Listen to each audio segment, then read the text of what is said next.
Bem-vindos a Extra Podcast. Aqui falamos tudo sobre nossos reality shows favoritos. No Instagram nós somos o @extrapodcast, no Twitter o @extrapodcastbr e no nosso e-mail para contato é extrapodcast@gmail.com. Extra sempre XTRA. O podcast sai quinzenalmente todas as terças de manhã em plataformas digitais como Spotify, Google Podcast e Deezer. No YouTube nós ficamos disponíveis na mesma terça-feira, só que às 13 horas no horário de Brasília. Então nos sigam, dê o seu like, compartilhem, conversem com a gente, que a gente gosta de ter essa interação e quem sabe um dia vocês não vêm participar com a gente, igual a gente já teve outros convidados. Eu sou o Tonho, do meu lado eu tenho a Laura e o Hit, e hoje de volta o retorno triunfal da nossa fan favorite, a Tati. Oi, gente, dá um oi. Oi. Gostei do fan favorite, você tem que exaltar a Tati. Amo por Tatiana nesse podcast. Me senti muito exaltada. É inegável que a Tati é a fan favorite do podcast, tem mais fãs. Claro que não, todo mundo está torcendo hoje. Vamos lá, hoje a gente vai fazer um especial sobre a 8ª temporada do X Factor, né, que foi exibida em 2011, talvez uma das mais polêmicas, né, já passar pelo programa. E por que isso? Ao longo das semanas a gente fez um recap lá no thexfactor.com.br, né, teve um especial sobre essa temporada, a gente comentou todos os live shows, a gente assim, né, eu comentei uns 3 só. E assim como a gente fez lá com o X Factor de 2010, a gente também vai comentar alguns detalhes sobre essa temporada, que foi uma temporada bem diferente, foi uma temporada que mudou muita coisa no programa, e se você quiser ouvir o de 2010, ele está disponível também em todas as plataformas digitais, é o episódio número 87. Como eu já falei, essa foi uma temporada muito especial e cheia de polêmicas, e muitas polêmicas reverberam até hoje, inclusive. A gente já fez um podcast sobre o caso de racismo que a participante Misha B sofreu e toda essa questão com os reality shows em geral. Então vale a pena conferir, é o podcast 92, teve a participação do Anivaldo, recomendo bastante ouvirem porque ficou bem legal. Então hoje nós vamos falar sobre tudo o que aconteceu de forma resumida e dar nossas opiniões sobre essa temporada. Vamos lá. Gente, essa foi a primeira temporada sem o Simon no painel de jurados. Para quem não lembra, 2011 foi o ano que estreou a bomba que foi o X Factor americano e todas as suas tretas de Cheryl demitida, Nicole jurada e Rachel sendo eliminada, chorando, com a Nicole chorando, foi ótimo. Enfim, foi horrível, mas foi ótimo, né? O Simon não Inglaterra para fazer o X Factor. Quem ganhou o primeiro X Factor, que eu não lembro? Melanie Amaro. Eu não vou esquecer, né? Eu não posso esquecer as pequenas vitórias que o X Factor me dá. Então, eu guardo esse... Nossa, Melanie Amaro, meu Deus do céu. Que derrota. Por onde anda Melanie Amaro? Fica aí o questionamento. Eu lembro que teve o VT que ela foi eliminada na Judge's House, se não me engano, aí o Simon foi na casa dela e já estavam filmando dentro da casa. Isso, verdade. Sabe? Ok, né? Enfim, em 2011 o Simon não estava na Inglaterra para filmar o X Factor UK, então eles mudaram o painel quase inteiro. Saiu o Simon, saiu a Dani, saiu a Cheryl, entrou o Gary Barlow, do Take That, a Kelly Rowland e a Tulissa. O Louis se manteve no painel porque é o Louis, né? Tá sempre lá. A Kelly, todo mundo conhece, ex-Destiny's Child, já era famosa, tinha acabado de gravar o When Love Takes Over, todo mundo conhece. A Tulissa, nem tanto, não era tão famosa assim. Ela estava num grupo chamado N-Dubs, que tinha mais sucesso pelas polêmicas deles do que pelas músicas, né? Mas o que vocês acharam dessa bancada? Tati, você que não fala muito tempo nesse podcast, começa aí pra gente. Cara, eu gostei da bancada. Eu confesso que na época que saiu o X Factor, saiu essa bancada, eu estava muito mais empolgada com o X Factor dos Estados Unidos, porque eu achava que ia ser a grande chance da Cheryl na América, mas tudo bem. E na época ninguém conhecia muito a Tulissa, mas o Gary já era bem famoso, assim, né? E a Kelly também, eu acho que ela era famosa, o pessoal gostava dela. E a gente apostou pra ver o que ia dar a Tulissa ou não, porque ela não era um nome tão conhecido. Mas o que eu sempre falo, não adianta colocar uma pessoa tão famosa assim na bancada se ela não vai se sustentar. Então, desde o começo, eu mantenho minha opinião que eu tinha ainda em 2011, em apostar na Tulissa, ver se ela ia ser um bom nome, porque era uma pessoa que poderia continuar tranquilamente ali na bancada durante alguns anos sem isso interferir na fama. Agora, a Kelly me deixou em dúvida. Da mesma coisa da Nicole. A Nicole até continuou, porque a gente sabe que a Nicole é desempregada e aceitava qualquer emprego no X Factor. Mas a Kelly me causava esse medo de, por exemplo, se a bancada ficasse muito coesa e a Kelly quisesse sair. Isso me deixava preocupada, porque a gente tinha vindo de anos excelentes aí de bancada, né? 2008, 2009, 2010. Então, assim, foi uma mudança radical. Primeiro que você não ia ter o Simon, que era a figura central ali da bancada. Mas eu achei que deu certo, assim. Eu achei que eles tinham um entrosamento. Eu acho que a Kelly ficou um pouco de fora. Então, eu achei que os ingleses podiam estranhar. Mas, no fim das contas, eu achei que deu certo. Eu acho que a minha preocupação mesmo ficou com a Kelly, porque ela parece ser uma pessoa muito ocupada e ainda estava naquela sede de conseguir fama e fazer música. Então, eu achei que a preocupação dela principal não seria com o X Factor. E acabou não sendo, né? Vamos ser sinceros. Então, a minha preocupação fez sentido. Eu acho que é isso que eu acho da bancada de 2011. Uma coisa que eu acho engraçada da bancada de 2011 é que tem um comentário da Laura que ela sempre faz, que é umas coisas que Laura sempre vai entender, né, Laura? Que é você dizendo que tem jurado que não tem nada a perder e vai pro X Factor viver a vida dele e ser feliz. Eu acho que era isso que a Tulissa era. A Tulissa tava querendo ter um comeback, assim, por assim dizer, mas ela não tinha nada a perder. Se Tulissa fizesse cagada, digamos assim, no programa, que ela fez uma, né, no podcast da Misha, a gente explica. Ela não tinha nada o que perder porque ela não tinha essa fama toda, sabe? Então ela podia se entregar, ela tem agenda vaga, não faltava os ensaios dos participantes, então tava tudo ok, porque a gente viu o Simon mentorando as pessoas por tablet, ver a Kelly faltando por causa de show e tendo que a Alex substituiu a Kelly na semana da Halloween. Então também, eu fiquei confuso e com a pulga atrás da orelha sem o Simon, porque desde quando me entendo por reality show internacional, que é o American Idol X Factor, a figura do Simon sempre tá no painel, sabe? Ele era um jurado que eu sempre via sendo jurado e não imaginava os programas sem ele. Mas foi uma boa pedida porque no começo a gente sentia que o Gary queria ser um pouco o Simon, mas a gente viu que esse papel não cabia tanto nele, porque você trocar o jurado, mas querer manter a mesma essência é complicado. Cada jurado vai ter sua particularidade. Não tinha como a gente exigir que, por exemplo, a Tulissa e a Kelly fosse a nova Dani e Cheryl, porque são pessoas diferentes. Porque, por exemplo, Tulissa eu acho uma ótima jurada e uma mentora mediana. Uma ótima mentora em 2011, uma péssima mentora em 2012. Né? Porque ela dizimou as girls, não foi nada boa. A Kelly eu acho uma excelente jurada. A Kelly nasceu para ser jurada de reality show. Porque a parte jurada dela, acompanhar as audições com a Kelly era maravilhoso. Ela se intertia. Acompanhar a Kelly formando a Little Mix também foi ótimo. Agora, a Kelly mentora, aí foi que me desapontou, porque a gente via claramente que ela não tinha um tato muito grande para ser mentora das girls. Mas aí que via, quando era parte de jurada, dela fazer os comentários ou fazer alguma coisa assim, ela era boa, sabe? Então ela ficava que nem a Mel B. Eu achava que ela ficava nesse termo de ser ótima jurada e não ter a parte mentora dela levando em conta. E o Gary, foi como eu falei, tentou ser Simon e não tentou, mas rendeu umas coisas boas. Ele pegou a categoria fácil, gente. Ele tava com a categoria dos boys, então não tem muito o que se fazer. Só é da música aí que eles vão chegando longe. Mas no geral eu gostei, porque foi aquele. Como se quase um reboot do X Factor, porque quase tudo novo. Ficou só o Dermot e o Luiz, porque o Luiz é imortal. Eu concordo com o que vocês falaram e eu sou muito desse negócio do Rich. Eu lembro que a Tulisa na época teve notícia que ela consertou os dentes para participar, um monte de coisa. Eu acho que foi Achei empenhada. Isso. Foi o momento dela que ela falou, agora é minha hora de brilhar. E o Gary forçou demais naqueles primeiros episódios de audição. Puta que pariu. Só de lembrar já fico nervosa. Eu achei um bom ponto do Rich ter falado isso do Gary. Até esqueci de comentar na hora que eu tava falando, né? Porque a gente sempre que assiste esses programas de reality musical e tal, sempre fica aquela coisa, quem vai fazer o papel do Simon? Quem vai fazer o papel do Simon? E esse papel do Simon meio que virou um personagem, né? Porque até o Simon é um personagem dentro do papel que ele desempenha no programa. E o Gary se propôs a assumir esse personagem, cara.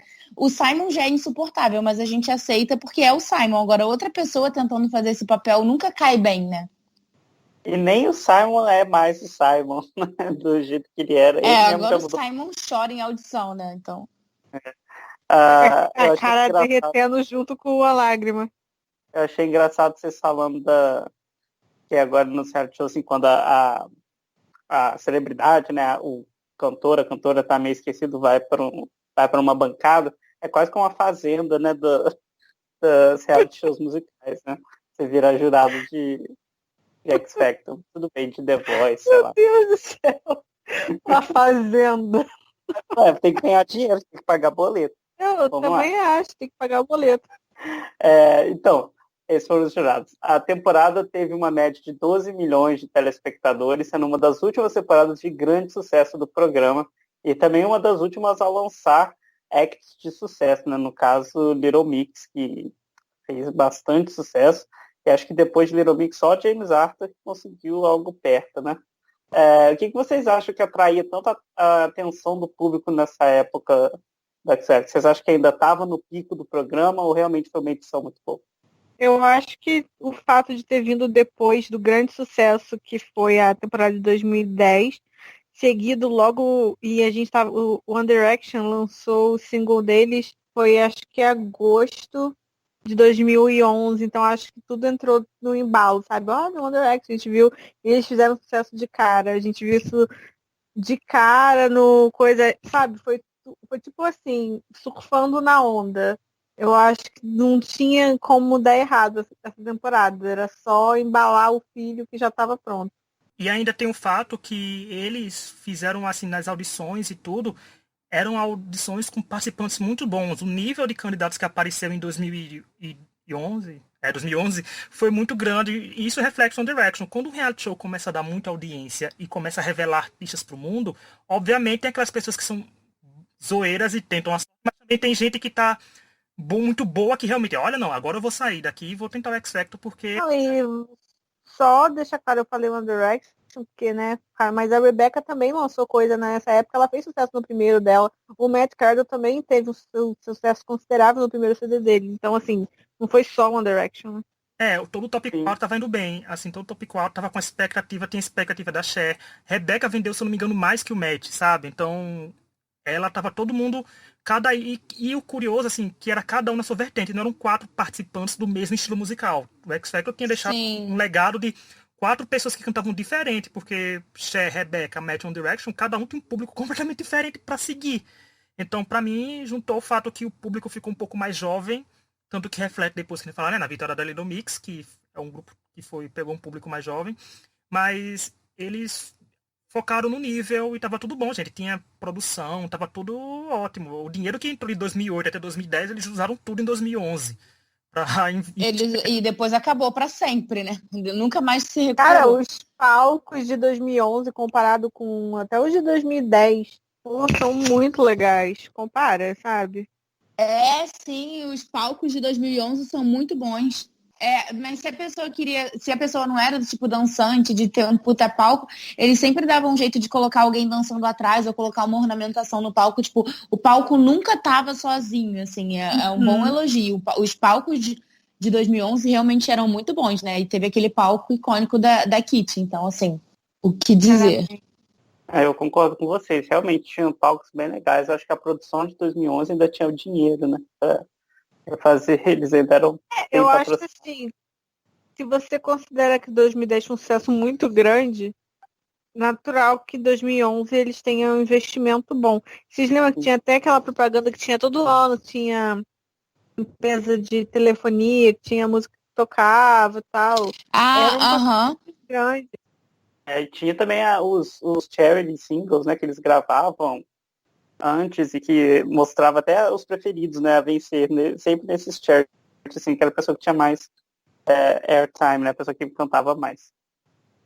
Enfim, essa edição, como eu já disse, foi marcada de várias polêmicas e começou já no primeiro live show, em que não teve votação popular e os jurados tiveram que eliminar um de sua categoria, era um top 16 para virar um top 12. Eu, particularmente, só lembro da Amida Lili saindo quando todo mundo achava que era Sophie Habib. Os outros, por mais que eu tenha comentado, sei lá, 10 semanas atrás, eu já não lembro o nome dos outros. O que vocês acharam desse formato, assim, no top 16? Eu não gostei. Eu não acho que faz sentido você botar um top 16 para você sair eliminando todo mundo às pressas, desse nível de desespero que foi. A pessoa fazer uma apresentação e você eliminar, assim, por exemplo, eu não concordo até hoje que a Amelia foi eliminada no lugar da Sophie. A Amelia Lily tinha muito mais a render do que a Sophie, e mesmo assim, eu acho que nem precisava ter eliminado a Sophie ou a Amelia, podia ter sido uma ou outra, se fosse na votação normal, igual fizeram em 2010, né? Em 2010 também. 2010 foi top 16? Foi. Foi top 16. Sendo que em 2010 tascaram a eliminação dupla. Algumas semanas tiveram. Mas, cara, a eliminação dupla, você dá um poder de escolha maior, assim, pro público, né? Você pode eliminar, sei lá, dois overs, ou a gente poderia ter eliminado quase todos os grupos que eram horríveis, com aquelas boy bands horríveis que a Tulisa escolheu. Então, assim, dessa forma de eliminação, acaba que você tira um pouco a oportunidade de escolha do público e... Às vezes é até bom você tirar a oportunidade de escolha do público, porque o público escolhe mal, mas desse jeito eu não acho que fez sentido, porque você foi obrigado a tirar uma pessoa de cada categoria. Não concordo. Se bem que foram os jurados que tiraram, né, gente? Desculpa, eu confundi tudo. A Kelly não escolheu a Amelia Lily, é verdade. Mas de qualquer forma, você obrigou lá os jurados a tirarem um da categoria quando nem era dever deles fazer isso. Tipo, nem faz parte da dinâmica do programa aquilo. Eu não gostei, de verdade. Eu acho que foi uma invenção do Simon que não deu certo. Eu acho que não faz sentido. Eu queria entender o que isso trouxe pro programa. Nada, porque no primeiro live show, eu acho que a expectativa do público já é votar. E aí você já tirou a chance de votar. Não faz sentido. Pois é. Não, eu acho que não acrescentou nada. Só drama, ele acha, mais drama. Simon era aquele tipo de gente, vamos botar mais drama. Quanto mais drama, melhor. Não, mas assim, porque o drama tem podia ter um mudanças sentido. Tem dramas que o Simon mudou que fazem sentido. Tipo, o Six Chair Challenge eu acho genial. Eu adoro. Tipo, é uma das fases que eu gosto muito, assim. E acho que faz sentido dentro do programa. Agora, depois que você passa todo mundo pros lives, você mandar... Tipo, você faz uma Judges Houses em que os jurados têm que escolher 4 pessoas para na semana seguinte os jurados terem que eliminar uma pessoa. Gente, faz um top 12, então. Pra que colocar 4 pessoas a mais se você vai ser obrigado a tirar? Não faz o menor sentido. Não faz o menor semana sentido. Seguinte. Nenhum sentido. Eu gostei porque foi logo assim, uma coisa inédita no programa, sabe? Não pra usar todo ano. Não pra usar. Tem anos que dá pra... É porque assim, tem anos e anos. Tem anos que a gente sabe que se pudesse fazer um top... A gente sabe que não tem gente boa nem pra formar um top 10. Quem dirá um top 16. Né? Mas assim, eu gostei porque talvez... Eu não sei. Talvez... Sabe, eles estavam com medo de alguma votação, alguma coisa errada. Mas é um desperdício, porque tem umas performances do primeiro live. Gente, eu fico curioso até hoje pra ver quanto a Misha conseguiria com o Rolling the Deep de votação. Porque aquilo pra mim é pra ter 90% dos votos, aquela performance dela. Não, aquela performance pra mim é tipo uma das melhores performances do programa inteiro. Não de 2011, mas do X Factor todo. Mas o curioso assim, é porque... Pela votação, não ter votação popular, eu pensei que os participantes estariam um pouco mais preguiçosos, jurados, mas eu acho que foi eu acho que é um dos melhores lives de X Factor, é esse primeiro. Porque o povo fez muita coisa boa numa coisa que não tinha, o público não ia votar em nada. Eu só fiquei com medo do público, porque quando ele tira o poder do público de um reality que é do público, o público pode abandonar e dizer, não quero nem nada. Mas eu acho que as eliminações foram pontuais, como a Tati falou, menos tirando a Amelia, como ela também disse. Porque os outros 3 que saíram não fizeram a mínima falta, tanto que a gente não lembra nem o nome direito. No máximo, Two Shoes, porque era um... Two Shoes. E é isso porque eu achava que Two Shoes era de 2010. Mas assim, tipo, não faz sentido você colocar essa galera sendo que... Porque assim, se eu fosse jurado e já soubesse desse plot twist, eu já passaria sabendo quem eu ia eliminar, sabe? Sei lá, eu achei que... Não faz sentido. Engessado, né? Não faz sentido. A pessoa, eu concordo com a Tati. Você vê na semana anterior a pessoa passando, o cara falando, não, eu quero te levar comigo nos lives, vai depois na semana seguinte ser, não quero mais você aqui nos lives, tchau. Não faz sentido. Eu acho que não acrescenta em nada. Não é legal. Assim, eu Sabe sou no The do Voice, tipo... quando você tem as pessoas disputando aquela pessoa e na semana seguinte a pessoa é eliminada de cara e tipo, ninguém pegou. E semana passada tava todo mundo disputando. É isso, cara. Uhum. É a mesma coisa. É assim, vamos lá, eu quero você comigo. Você é uma das pessoas que eu vou levar pros live shows. Vamos arrasar um live show. Primeiro live show, tchau, você, eu não te quero mais. Tipo, não faz sentido, cara.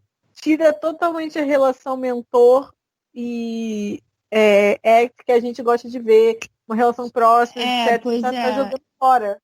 E foi uma época também que tinha muito buzz de X Factor nos sites de notícias e tal. Eu lembro que a eliminação da Amelia foi bem chocante, assim, saíram várias matérias, várias coisas falando mal da Kelly também, né, porque tinha feito isso. Aí começaram os ataques na Sophie e tal. Era uma época que as pessoas se importavam muito, Coitada, né? a Sophie nem merecia esse hate todo, é porque realmente a Millie era muito mais legal, mas tudo bem. Enfim. Além disso, uma pessoa que não foi eliminada nessa hora, mas que acabou sendo expulso do programa, foi o Frank Cocosa, que era, enfim, né? O Frank era uma versão muito louca de só querer saber de beber e usar drogas. E era horrível, e o Gary ficava puxando o saco dele, e ninguém aguentava mais. Enfim, Laura, o que aconteceu com o Frank? Aconteceu com o Frank é mais um retrato de como os jovens eles se iludem na sociedade, porque eles botam o cabelo, alguém fala pra ele, olha como você é bonitinho, você devia cantar. Aí eles se iludem, acham que são bons, eles na Inglaterra, então, em toda uma categoria de garotos brancos que roqueirinhos que se acham tique, sabe? Eu acho que todo mundo falava isso e que acham que são alguma coisa. E aí quando a gente vai ver, não são porra nenhuma. A única coisa que as pessoas lembravam do Frank Cocosa é que ele tinha o nome das namoradas tatuado na bunda.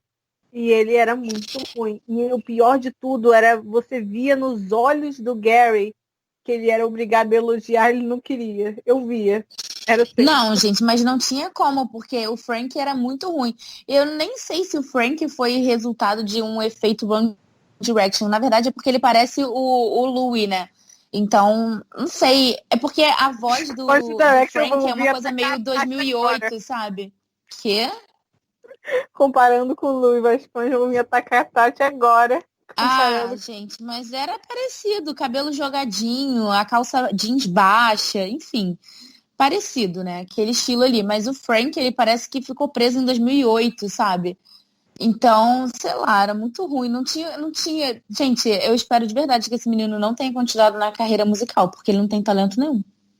Ele reclama até da experiência dele no X Factor, se vocês olharem eu procurei o Instagram dele uns anos atrás, ele tinha reclamado lá, falando que não queria falar sobre isso e tal. Assim, eu acho que ele é um caso de adolescente iludido, que alguém ficava falando, olha que você é tique, fofinho, nananã. Eu concordo, com um visual totalmente datado, isso nem em 2011 fazia sucesso, não sei de onde ele tirou aquele cabelo. Gente, aquela moda sim, que chamava na época, que SCENS, sim. E não dá, ele era muito... Gente, era constrangedor. E sabe o que era pior? É que ele se levava super a sério, como se ele fosse um grande rockstar. E não era. O que de bom que o Frank Cocosa pode dizer, porque foi um viral na época que os virais não eram tanto assim, né? Porque a internet não estava se desbravando, todo o Twitter era poderoso, mas não tinha esse poder que teve anos depois. É porque quem não lembra da icônica reação de Kelly Rowland descobrindo ao vivo que o Frank Cocosa tinha sido expulso do X Factor. Aquela entrevista dela foi sensacional. Ela ficando chocada, desnorteada. Eu acho uma das melhores coisas do X Factor é aquela entrevista da Kelly Rowland.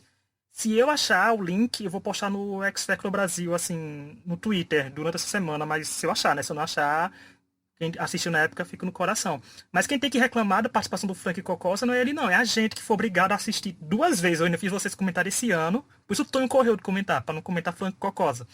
Mas a gente vê ele assim, a gente não entende nada. E o pior de tudo é ver que no ano seguinte o Gary tava pra cima do Ryland, que era muito melhor que o Frank Cocosa, gente. Pelo menos o Ryland tinha carisma, entregava umas coisas boas pra gente.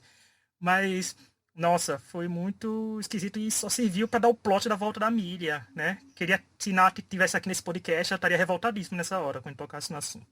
Pois é, a Natália odeia, mas eu amo. Amélia? Sim. Essa volta dela, né? Na época eu fiquei muito feliz, eu lembro. Porque eu tava muito animada com o X Factor 2011, porque eu tava muito animada com o X Factor dos Estados Unidos. Bem que nessa época eu já também nem tava mais animada porque a Cheryl já tinha sido expulsa. Então, assim, sabe quando você simplesmente torce pra dar tudo errado? Eu tava assim, pra dar tudo errado pra todo mundo. Só que aí aconteceu o quê? A Milha voltou, então eu tive que me render e torcer pra dar tudo certo. Foi bizarro, a Miriam voltou o quê? Acho que foi no top 8, não foi? Top 7, top 8? Sei lá, faltavam 4 semanas pro programa acabar. Ela cantou. Tipo assim, ela teve a primeira performance que ela foi eliminada. Depois ela cantou 2 vezes, eu acho, ou 3 vezes. Teve um bottom e foi pra final. Você vê. Capaz de, se ela tivesse feito o programa inteiro, não teria chegado lá, né? Provavelmente não teria chegado no Eu final. acho que ela poderia ter um bom momento se ela tivesse estado no programa. A Amélia era bem popular, assim, na internet, pelo que eu lembro dos comentários. E ela tem um estilo mais diva pop. E eu acho que, assim, eu acho que o que prejudicou a Amélia, mais pro final, foi o fato dela não ter um estilo definido. Porque ela não tinha um estilo definido. Ela não teve tempo para evoluir, para buscar. Essa é a parada, né? Ela não teve tempo. Então é difícil você falar assim, como seria a Amélia se ela tivesse desde o começo, porque a gente não sabe o tipo de performance que ela porque, estaria assim, no top, lá no você top, sei lá consegue qual, tirar um entendeu? pouco pela audição. Na audição ela faz uma coisa meio pop rock, assim, né? Ela chega lá com aquela pinta dela de roqueira, mas faz uma versão meio pop, assim, uma coisa que a galera gostou. Eu achava que ela ia seguir esse estilo, que acho que foi o que ela fez na primeira apresentação, não foi? Mas aí depois Na ela primeira voltou fazendo uma parada nada a ver. Na primeira ela cantou Queen, baladona. Então, meio pop rock, assim. Não, mas E eu aí, acho que o estilo que era pra ela, assim, seria tipo Christina Aguilera, Kelly Clarkson, que é pop poderoso, que fala, que eu é não sei. É vozeirão, porque ela sabe? tem a Eu voz, acho ela que tem seria voz pra isso, né? Ela tem voz pra sustentar grandes gritos, mas não Então, sei. mas até se você pensar nas outras girls, eu acho que teria que ser isso, entendeu? Porque a Misty já tava pegando o lado mais hip hop, a Janet tava pegando Não, o mas lado a ultra Milha indie. não ia ser hip hop nunca. Muito Não, menos ela no ia estilo ser da pop, Janet. Não rock, tinha como. pop É, Christina pop Aguilera, rock. Fighter. Ela cantou música de Christina Aguilera, pra mim ela seria o pop Christina Aguilera. A voz dela era muito isso. E, e conhecendo Kelly Rowland como eu conheço, nada. Mas Kelly Rowland é da mesma faixa etária, né? Da Aham. Christina Aguilera. Então eu acho que seria isso. Bom, mas eu acho muito difícil especular. É igual a Mas não Natália. deu tempo ela- pra a, desenvolver. Essa é a parada. Não é, deu, realmente não deu. a Natália ficou falando, porque eu acho que a Amília teria ganhado, etc.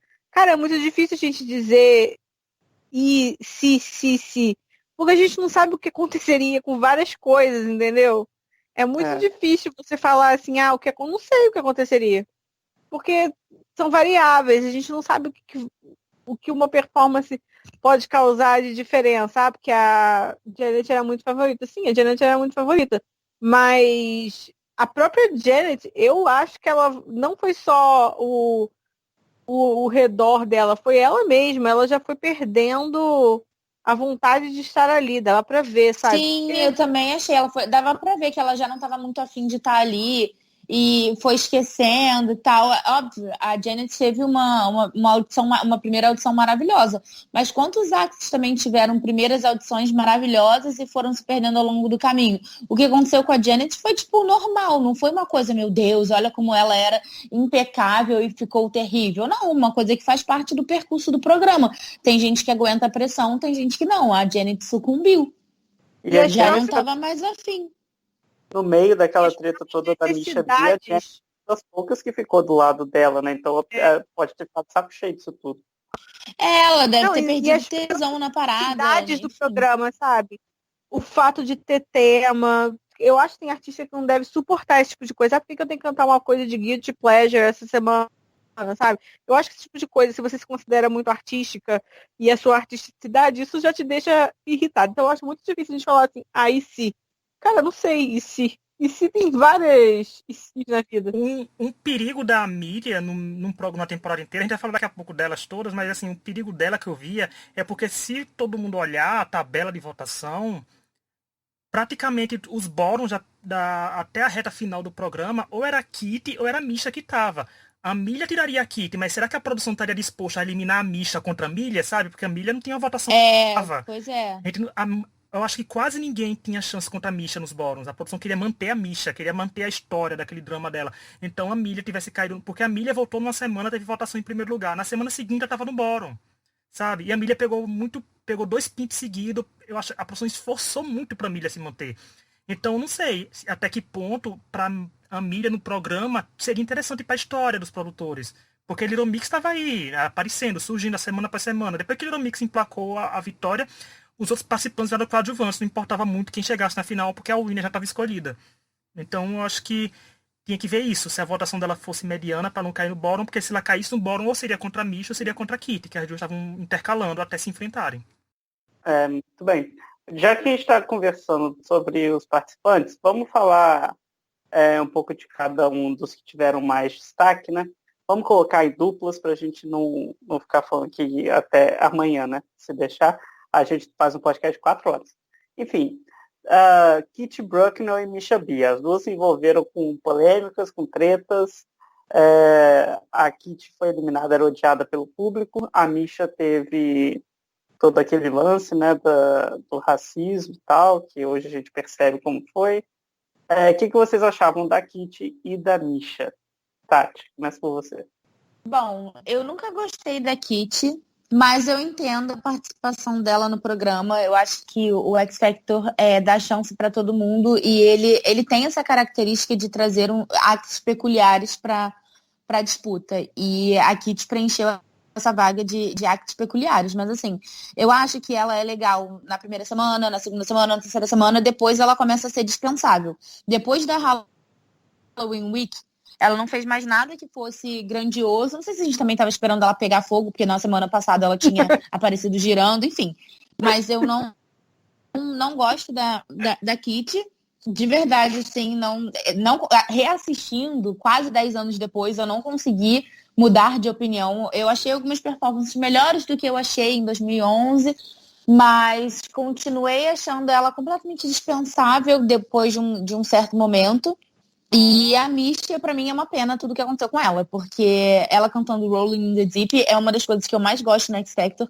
Eu lembro que a primeira vez que eu assisti essa performance ao vivo, assim, sentadinha no meu computador, eu fiquei embasbacada, porque tudo ali é perfeito naquela performance.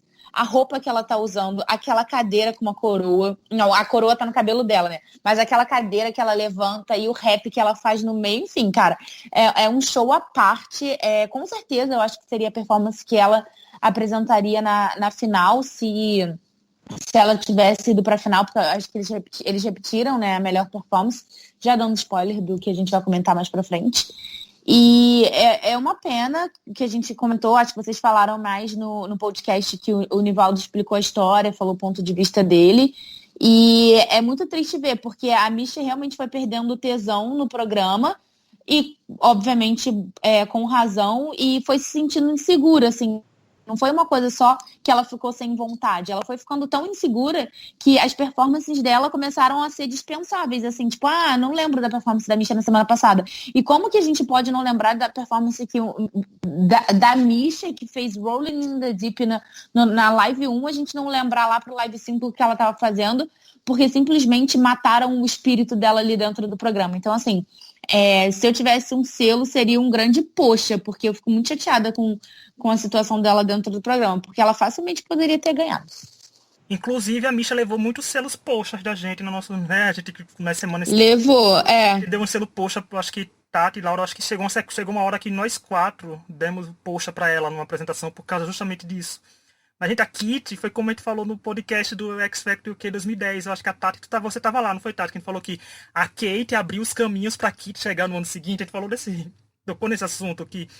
Eu tava, Eu ainda tô pensando aqui na Tati falando aqui, só a gente tá respondendo aqui de pegar fogo. Eu dei mute porque eu caí na gargalhada. Porque assim, a mulher se apresentou com pisca-pisca cantando Feeling Good no Bootcamp, sabe? A gente já tava já pegou no susto a gente, ela naquela semana. Mas e Kitty e Misha, nas votações, elas sempre seriam eliminadas se tivessem The Look. Inclusive, a Misha foi menos votada que a Kitty no bórum das duas, que foi um acerto de contas, né? Já que elas estavam disputas, teve um bórum das duas. Então, acho que a Kitty foi um joke, eu entendo que era um joke bom, porque ela tinha vocal, sabe? Por mais louco, sim, falava... Sim. Não é todo joke que vai rodar daquele jeito e sair cantando, sabe? Não é todo mundo que aguenta daquela rodopiada que ela deu. Mas eu não lembro, a Misha e a Kitty chegaram a tretar entre si ou elas tiveram tretas diferentes? Entre então, si... naquela treta do racismo e tal, nesse ano que a Misha fez o vídeo, ela disse que a Kitty fazia as coisas com ela, fazia algumas coisas ruins e botava a culpa na Misha. Entendeu? Então, assim, Então teve treta de bastidores que a gente não soube, né? E teve o vídeo safadíssimo da Kitty chorando porque não conseguia a música da Lady Gaga e mostrava a Misha com ela, sabe? Então, assim... Era essa tretinha aí da música da Lady Gaga. Tanto que elas se enfrentam no bórum dessa semana. A votação da Misha cai porque seria ladra de música. Nesse caso nem é, porque todo jurado tem uma ordem de música e deu sorte da Kelly Rowland. Tá, a vez dela, a Misha queria cantar, ela pegou. Então a Kitty tem que culpar, sei lá, o sistema do X Factor, sabe? Porque manda assim, mas a Misha não tinha nada com isso. Aí, mas sendo que a Kitty era boa e tal. Mas agora a Misha, gente, pra Misha, com Rolling the Deep e Jazz Autônomos de novo, Rolling the Deep, pra mim, atingiu um nível que era, tipo, hours e listing, sabe? Fazia tempo que quando pego uma apresentação não me chocava. Tipo, gente, olha o que essa menina tá fazendo, sabe? No Live 1, que ela vai nos proporcionar até uma final, se chegar nela. Era muita coisa boa, era o rap, as luzes. Gente, o jogo de luzes dela era uma performance, tipo, nós temos uma artista convidada, a Misha B, que vai cantar hoje aqui nos lives. Ela era esse nível. E por mais que ela fosse recebendo os backs, por mais que ela tivesse o mundo do X Factor contra ela ali dentro e poucas pessoas lá dela, ela chegava no palco e era uma postura maravilhosa, gente. Ela fazia tudo bem. Até quando ela cantou a Heavy Nothing, que pra mim é o fim pra ela, que ela nunca era participante para cantar essa música. Mas ela foi lá e cantou e fez tudo direito no que pôde, como o termo que a Tati falou foi ótimo, que mataram o espírito dela no programa, e foi isso que fizeram mesmo. Tanto que ela se pronunciou agora, esse ano de novo e tal, então ela poderia ter uma carreira muito maior, mas Misha, pra mim, é uma das melhores participantes que já pisaram no X Factor, porque em 2010 a gente teve a Cher, sabe? A Misha veio depois, e era uma coisa mais nessa linha. Sim. Que a gente não estava acostumado a ver. A Misha trouxe, porque a audição da Misha com o Respect é maravilhosa também. Pegou. Não foi, claro que não foi o boom da Cher por já ter a Cher, mas já foi tipo, a gente vendo que a tendência das girls podiam chegar a mudar para estilos mais atuais, estilos mais diferentes do que só a girl que canta balada. Mas assim, Misha, uma das maiores injustiças do programa, mas também é uma das melhores participantes.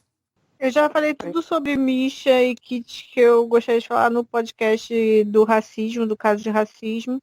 E eu só digo que ele andou para Sarah Alto voar no X Factor. Exatamente.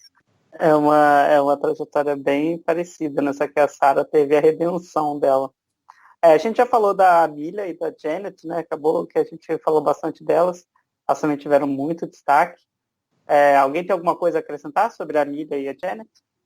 Eu quero dizer que a Janet foi um dos casos de que ele entende que algumas pessoas começam muito favoritas e vencem o programa, né, como o Matt e a Sam Bailey, e outras começam muito favoritas e circunstâncias do programa a fazem perder, porque a Janet tem uma trajetória tão boa, mas a primeira coisa, pra quem é fã assim, do programa da época, quando fala Janet, a gente lembra o quê? Ela errando um bop, né? E errando músicas, sabe? Então é muito chato com uma artista como a Janet, que é uma artista boa. Ok que ela cantava muitas baladinhas, mas ela cantava um estilo que despertava muitos fãs, porque tinha a Diana Vickers, sabe? Tinha participantes que tinham essa linha que ganhava o público. Se eu não me engano, a Janet é da Irlanda, não é? Então era um público que quando tinha o irlandês lá, era uma fanbase que gostava de votar nos seus representantes. Mas eu acho que o estilo da Janet estava um pouco em alta. Essa vozinha mais suave, as pessoas estavam procurando isso. Assim, essa vozinha é chata. Na época, essa vozinha que hoje é chata. Na época também era, mas eu acho que tava todo mundo tão empolgado com esse estilo hipster diferentão que a Janet desapontou com uma puta favorita, porque ninguém esperava que fosse encontrar esse estilinho no X Factor. Mal sabia gente que iam ter 200 garotas por X Factor que fizessem esse estilo depois. Mas o que eu ia falar eu não sei se vocês têm essa impressão, mas eu tenho a impressão de que a Janet é do tipo que enche o saco muito rápido das coisas que ela faz. E aí ela perde a vontade e só continua porque, enfim, já tá lá. Eu acho que foi isso que aconteceu com ela no X Factor. Tipo, ela simplesmente começou a ficar sem vontade, e pra ela, você olhava na cara dela. Tanto faz se ela tivesse ali ou se ela não tivesse, eu acho que ela estaria igual. E aí deu no que deu, porque o público percebe quando você tá sem vontade. Não era só uma coisa tipo, ai, nossa, coitada, ela tava tão nervosa que ela esqueceu a música. Cara, ela esqueceu a música porque ela tava nem aí. Era a impressão que ela me passava depois de um tempo. Pra mim, Esse comentário da Tati é perfeito, é exatamente tudo que eu acho da Janet, somando ao fato que eu achava a vozinha dela meio chata. Mas esse comentário é isso, ela é blasé, ela está nem aí. Hoje ela tá com a academia de CrossFit dela, então é isso aí. E assim, a Janet rendeu uma apresentação ótima, que é a minha favorita dela, que isso me ficou maravilhosa, aquele palquinho, tudo lindo. E da Milha, que eu não falei naquela hora, né, que estavam falando, mas assim, dizendo que empurraram uns pimps pra ela, porque a produção acho que não queria que a twist do repescado flopasse, e começou a dar pimp demais pra ela. Mas assim, eu acho que foi uma vaga desperdiçada, porque pra mim a vaga da Milha era da Misha, sabe? Porque se tivesse o famoso bottom de semifinal, que veio um pouco tempo depois, eu acho que a produção teria levado a Misha pra final, porque a Misha teria zero chances de ganhar. E seria muito melhor. Mas a Milha ficou lá e, como a Laura falou, era famosinha nas redes. Tentou depois o Celebrity Big Brother e tal, mas eu acho que ela não tava mais pra Milha quando ela voltou assim no programa. A gente já tava com os favoritos da gente na cabeça, já tava com tudo nosso certo e ela ficou indo só indo porque o O programa já tinha acontecido, já não dava mais pra recuperar. Bom, Torcer por alguém que tá entrando há 4 semanas da final não faz sentido. próximo par que a gente vai comentar é o Marcos Collins e Little Mix, que foi o segundo e primeiro colocados, respectivamente.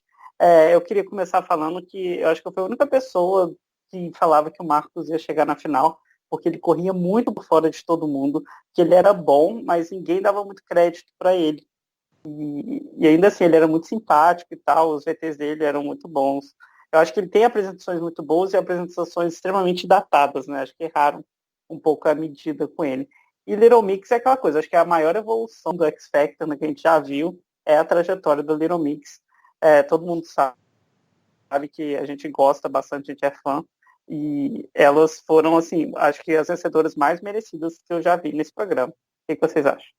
Eu vou ser um pouquinho polêmica. Revendo as apresentações de 2011, eu não sei se eu achei tão impecável assim a trajetória de Little Mix. Tem pelo menos ali umas 4 performances que eu não achei nada demais revendo. Tipo assim, óbvio, tem performances ali que eu acho surpreendente. Mas eu não vou saber listar agora, porque eu não tô com o computador aberto para poder olhar. Mas, tipo, tem umas performances que, tipo, eu olhei e falei, cara, em 2011 eu tava mais empolgada do que eu achei que eu estivesse. De verdade, gente, de verdade. Tipo, tem algumas performances ali que eu não acho nada demais. Eu continuo achando a trajetória delas lindas. Eu super me emocionei com a vitória e tudo mais. Mas eu não acho tão incrível assim quanto eu achava antes. E eu fiquei muito triste de rever o programa por causa disso, porque eu tinha uma coisa na minha cabeça que não é a mesma coisa que eu achava em 2011. A Tati polemizou. O silêncio no A tribunal, Tati meu Deus. Eu tô chocada, polemizou real, sem nem o que falar. Eu tô até meio desnorteada. O Marcos, eu fico assim, minha única coisa sobre o Marcos, ele começou cantando Russian Roulette da Rihanna e terminou fazendo um cosplay de cantor de sei lá que ano, muitos anos atrás, de cruzeiro. 1970 na lanchonete americana. Tipo, cara, eu acho muito triste. Eu sei o que eles fizeram, foi o que eu chamo de luizização, que o Luiz é o telespectador médio das tias, e eles botam essas músicas para as tias gostarem. Só que não quer dizer que eu vou gostar. Eu achei péssimo o que fizeram com ele. E eu gostei pra caramba de Russian Roulette, sabe? Eu acho que o Marcos cantava bem, ele tinha presença. Eu acho que ele poderia ter sido uma coisa legal, contemporânea. Aí ele virou um cantor de cruzeiro, cantor de lanchonete. Nada a ver. Agora, o Marcos virou um cantor de cruzeiro, concordo totalmente. Little Mix, eu tô ainda chocada com o que o Tati falou. Chocada com a minha opinião, né, gente? Elas têm performances que não são as melhores, mas eu acho que é parte da evolução, entendeu? Eu acho que elas têm performances que são muito excelentes. Então, que eu acho que eram tão diferentes do que a gente tinha de girl band na época também, que isso eu concordo. É isso que na época você ficou mais impressionada, porque aí você tem que pensar o que a gente estava vendo até aquele ponto. Agora a gente já viu muitas coisas.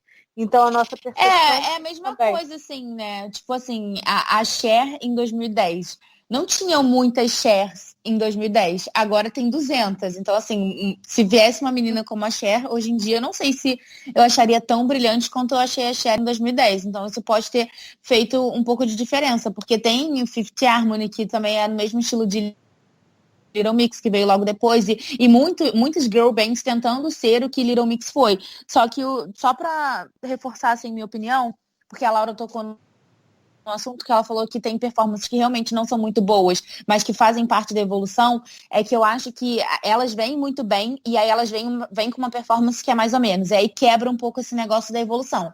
Aí elas vêm com uma performance muito boa, e aí depois vem numa semana mais ou menos. Por exemplo, a semifinal de Little Mix, cara, eu não acho nada demais.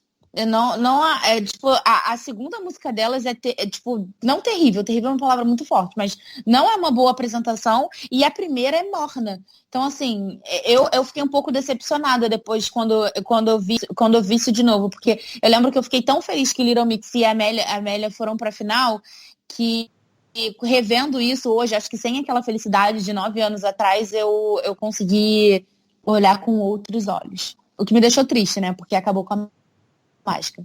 Isso se chama amadurecimento de Tati, que agora ela é uma adulta, então ela olha as coisas com outros olhos.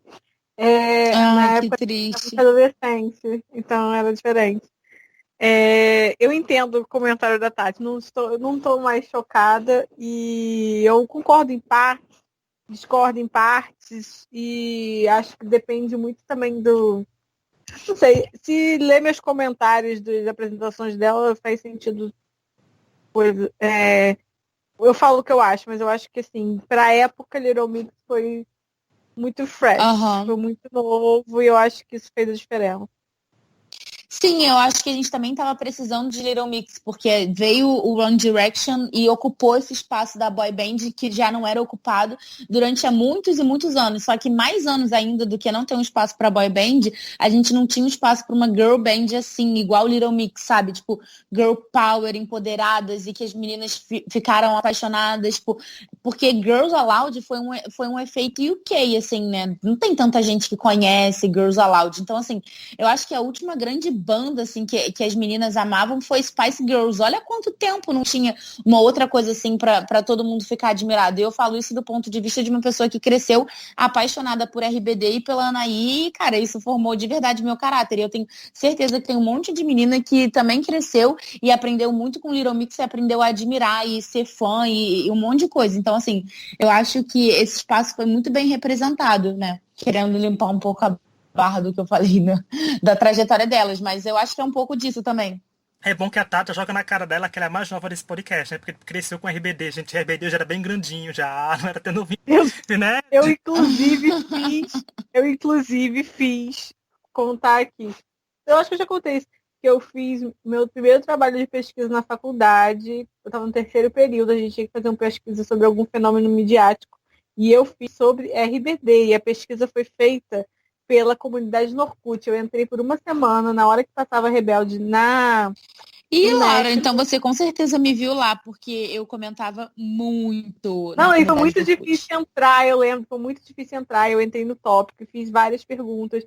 Uma galera me respondeu, e eu nunca esqueci uma resposta que eu usei até na minha apresentação e no meu artigo, que falava que a pessoa tinha certeza que ia ser fã de RBD pra vida toda. Eu tô pensando agora, será que foi Tati? Às vezes, hein?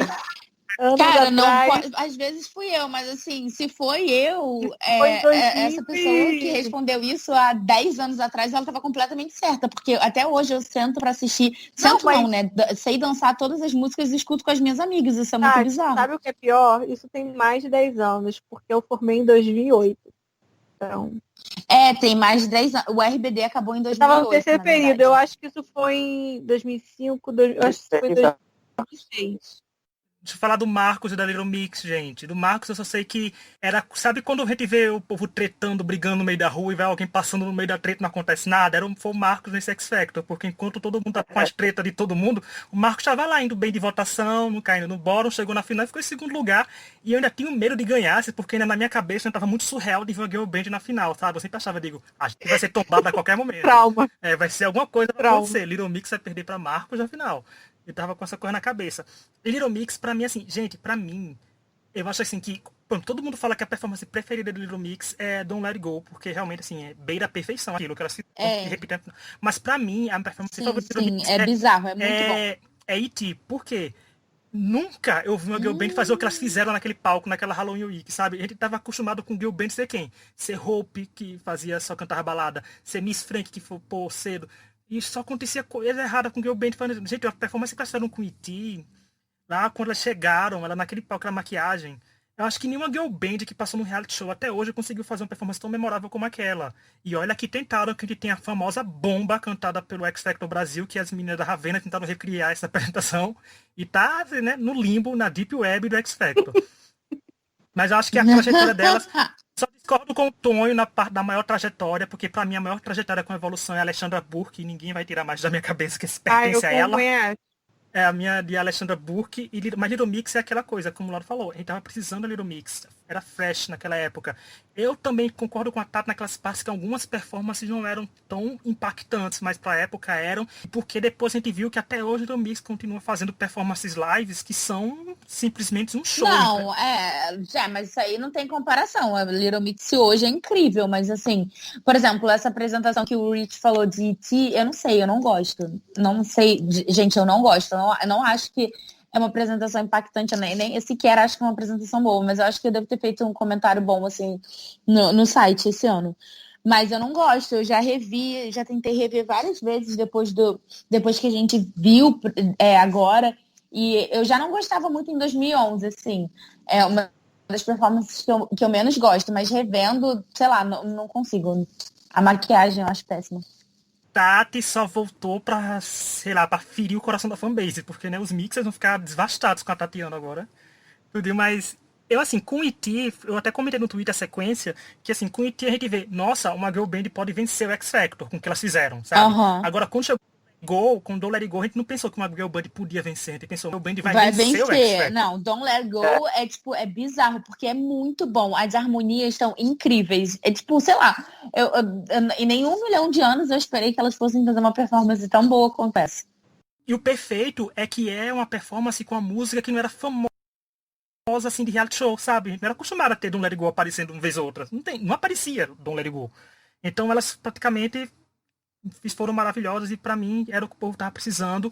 E elas foram bem de votação quando elas deslancharam com Don't Let It Go, foi só caminho ao sucesso. Chegou na final e foi sucesso muito, mas também eu quero agradecer muito a Tulissa e a Kelly, tem que agradecer, porque as duas, eles sabem que as meninas não eram Little Mix no começo, eram carreiras solos, e duas estavam na girl band, duas estavam na outra, depois foram eliminadas de novo e formaram o Hit Mix. Então, pra mim, é uma trajetória muito boa de acompanhar a Little Mix. Eu acho que é o maior winner do winner, né? Tá falando de winner, assim, né? Um dos maiores winners ao lado de Leona e James Arthur. Eu acho que é uma tríade enorme que vingou muito tempo. A Leona fez muito sucesso, James Arthur emplaca sucessos e Little Mix tá aí até hoje. E é até bom a gente ver, 9 anos depois, comentando o X Factor, a gente vê que Little Mix não só continua na atividade. Isso é muito legal, isso, realmente. Bom, é basicamente isso que a gente tinha para falar sobre o X Factor de 2011. Quem quiser rever as apresentações lá no site da X Factor Brasil, não, xfactor.com.br, tem tudo. Tem os nossos comentários, os selos, tudo daquele jeito que a gente faz em toda a temporada para suprir a falta do X Factor mesmo desse ano. A gente vai ficar por aqui hoje, daqui a 2 semanas nós voltamos com mais um podcast. A gente vai falar sobre os reality shows na era do streaming, né, como estão sendo feitos, como você está tendo coisa nova, se não está. A gente vai destrinchar bastante esse assunto. Bom, alguém quer dar um recado? Final? Rapidinho. Só para seguir a gente nas não redes sociais. O podcast na época da pandemia, não do streaming. Não, é do streaming. Da pandemia a gente fez um, o outro vai ser só lá no final. Ah, tá. Então tá. Vão, acessem o thexfactor.com.br, que esse podcast sobre o streaming já estava nos planos da gente fazer já faz tempo. Mas é porque recentemente fomentaram a notícia de que o Simon tem reality shows que quer lançar pela Netflix. Então a Netflix Perfeito! A Netflix já lançou reality show praticamente de quase todos os gêneros da face da Terra, então a gente tem muito que comentar sobre isso, porque, né, Como seria um reality show E musical? vou falar, a assim? gente já previu um reality show musical na Netflix em algum podcast, não sei se foi desse ano ou se foi do ano passado, mas a gente já falou pra Netflix comprar os direitos do X Factor Do e passar, X-Factor tá? 2010, Já tem tempo, eu falei isso. Ano passado, eu acho. Ano passado, quando a gente gravou o X Factor The Band, teve eu, Tati e Laura só. A gente gravou 2 podcasts num dia só e foi lançando o outro, tipo, Isso, se é o foi fim do X Factor, o esse, futuro do X Factor. A gente falou isso de ter um tipo, a gente falou muito. Então procura, eu não sei o número, gente, mas procurem, tá tudo lá. Tem tudo no Spotify, Google Podcast, YouTube, tá todo mundo lá. Show. Então é isso, gente. Sigam nossas redes sociais, comentem, venham conversar com a gente e até a próxima. Tchau. Tchau, tchau. Tchau.